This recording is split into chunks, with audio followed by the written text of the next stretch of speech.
Nit va tindre lloc la nit de l'Aurora a la zona del Ferrobús, on molts joves van poder gaudir d'una sessió de DJs.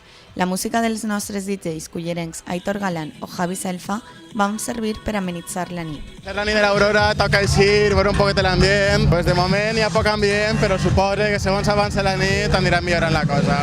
Hem vingut, hem sopat així, hem vingut els amics que estan ahí, que no volen eixir. I la veritat és que de moment no hi ha massa ambient, però bueno, esperem passar-m'ho molt bé, ja que és l'últim dia. Pues vengo a ver a un DJ muy bueno que se llama Javi Selfa, que acaba de llegar de Miami, un crack.